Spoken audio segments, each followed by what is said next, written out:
looking at the process, what could we have done, who didn't do what should we do moving forward? Let me just read out, because part of what wasn't signed, what was proposed previously, which you may have referred to in passing. When the Senate, the 8th Senate, the last one, part of what they passed was that Electoral Act number 6, 2010, Amendment Bill 2017. And one says, there shall now be full biometric accreditation of voters with smart card readers and or other technological devices as INEC may introduce for elections from time to time. 2. Presiding officers must now instantly transmit accreditation data and results from polling units to various collation centers. Presiding officers who contravene this shall be imprisoned for at least 5 years, no option of fine. And then maybe I should stop at this third one for now. All presiding officers must now first record accreditation data and polling results on INEC's prescribed forms before transmitting them. The data and results recorded must be the same with what they transmitted. Now, some of the amendments which was done there, which wasn't passed. So these are some of the provisions. We said this is what the matter. When you say pass, what do you mean by pass? It wasn't signed into law. It wasn't signed into law. Passed by National Assembly, but not signed into law. It would have been beautiful. Just imagine if these were part of the process today. We would not have a situation whereby a professor comes to present, a set of results that don't add up, that don't simply add up, and you're looking at them. Even in the case of Lagos, we saw when the guy would tell the guy talking that the figures you're giving don't add up to what I have here. Please go and check and come back. And I'm like, what is happening? So, does it mean that in the process something actually was going wrong? If we have a way to eliminate those opportunities for errors, why won't we? It still beats my imagination why the president will not allow these provisions, as beautifully put as they are, look at this one, to become part of our number 8 of this. I think you're going to love this.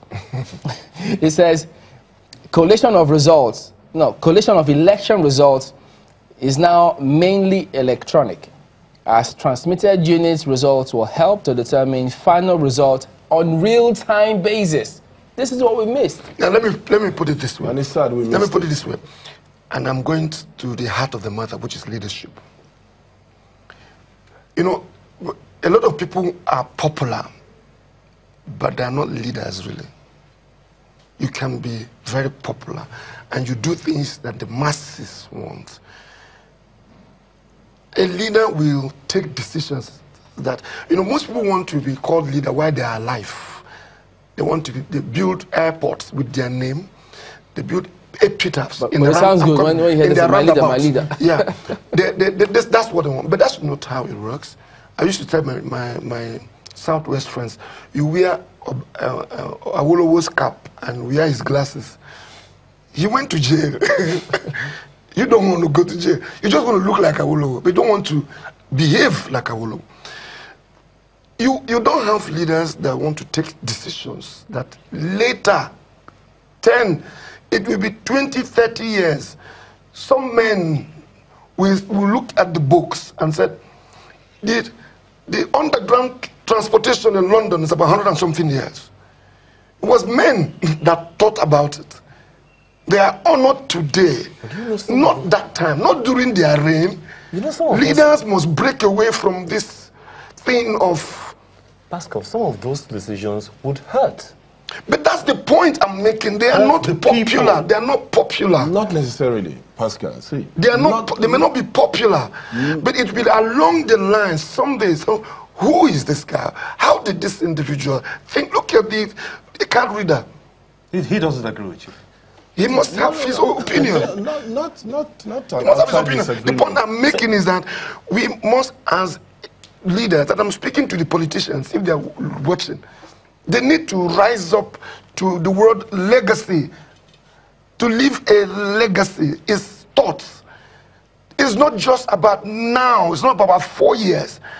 It's about what people will say after you're gone. What's your views to it? You know, clearly he actually took the word I was trying to bring up, which is legacy. You know, we were just bedeviled, as it were, by a bunch of leaders who are very, very selfish, with due respect to them. Very selfish. They're not thinking of the future. This new leaders coming in? I don't see any new leaders. The same guys.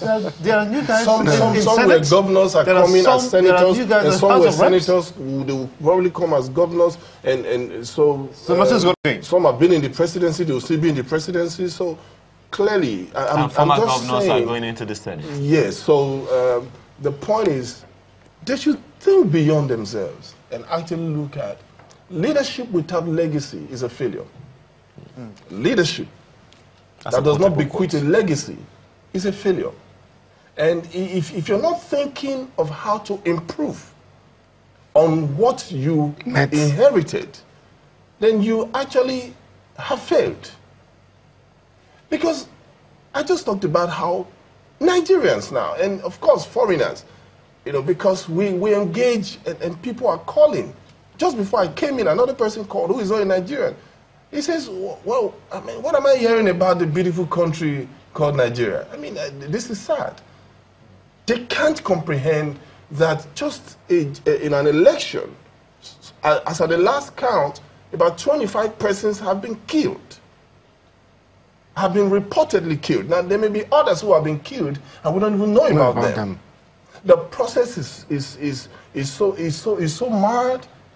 And then people are like, is this Nigeria? Is this the best? I mean, is this something to be proud of? We have foreign observers, we have foreigners. Beyond even foreign observers, we are in the eye of the world. We are being watched even right now all around the world. And this is what they hear about Nigeria. This is what they say about Nigeria. Don't these guys think? Well, but Jeff says, I mean, but Mr. Bhaskar said, look, there's more to Nigeria. Absolutely, and that's the narrative. We must push it out there that this does not represent the totality or the full blush of Nigeria. But this is what they see. And I agree with you. And I started saying here that, and then make a commitment that things must change. Whoever is going to emerge must be committed to improving this process. As long as this process remains like this, we're going to be coming back every 4 years and then bellyache and talk about the same. In 2003, we talked about these problems. 2007, we talked about these problems. 2011, 2015, and 2019, we're talking about the same problems. There's one thing we didn't talk about. We didn't talk about the fact that we had an opportunity for young people to now run, which we have a bill now that stands and allows people... Actually. And some ran. Sorry, and some ran. So isn't that a pointer that things are going to get different? But the question now is, have the young people seen that light, that they have what it takes now to change and give you some level of comfort that the people who are now returning, because you say there's no change, the people who are living, they're only just changing their post, the people who are now returning will have a good run for their money? Let me put it this way.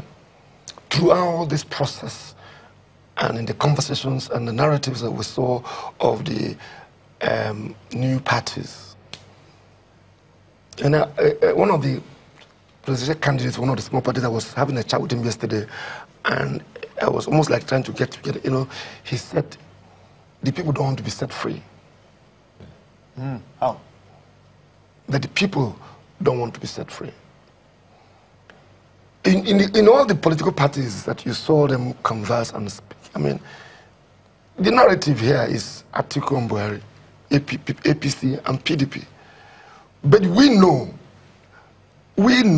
that there are people on that ballot that resonated with your heart as they spoke about tomorrow, as they spoke about the system, how they will rally this place into a new Nigeria. But of course, you can see the votes they are getting. You cannot tell me that this conversation is between PDP and APC. But that's what the results. But that's what it is about. In fact, in my polling booth, it was PDP, APC, and other parties. Yet inside that other parties, at the future of Nigeria. Yet Nigerians voted for their shackles. Nigerians voted. So the point is that while we are pointing, we are also pointing at ourselves as a people. As a people, we are being determined by a community that can't think.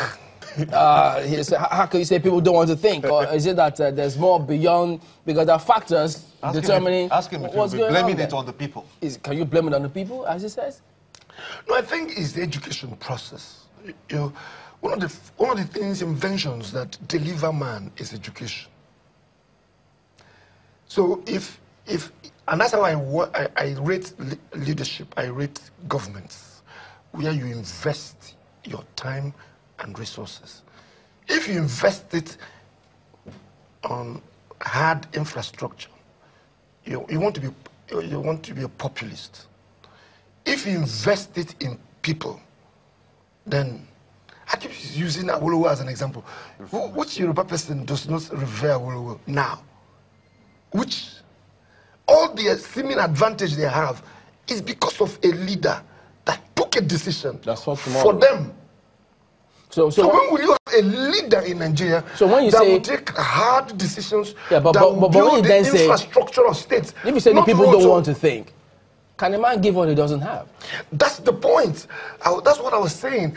That the moment you give opportunity and give leadership to people who thinking gives headache, you are in trouble. Whenever the person leading you, and if you want to discuss or want to query or interrogate a process, he begins to ask for Panadol, you are in trouble. Because that individual can't see tomorrow. And that's what we are talking about, vision. Your ability to see tomorrow today is a fourth, and the second definition is what you are doing today as a result of what you're seeing. Now, this area what you all want to weigh in is about agencies of states. Yeah. You know, I looked at how they performed. So how much can the people, how much of blame can you ascribe or lay at the people's feet? Because, I mean, the Gemba was saying earlier today, you know how it is to the man with a gun. There's a way you have to conduct yourself if you happen to be in the minority, maybe one or two. But if it's, you have strength in numbers. So how should the people have reacted to agents of state who, for instance, the report we saw in Rivers, were INEC officials and the complaints they had, what could the people have done? By the way, whenever you see gun or force, it's also a sign that somebody has challenge in thinking. He thinks I can't compete, so he pulls a gun. Anytime you see force, anytime you see gun, it's a clear indication that conversation has either you've made it impossible or it has become hard or the person can't engage. The point I'm making here is this, and that was one of the things I think one of your guests yesterday was saying that, and somebody said, oh, you don't need the international community. You need them. You need them because I can see that we can't help ourselves. It's hard because you're already used to this system. People are used to and soaking into it. Why can't we help ourselves? No, so let me ask you.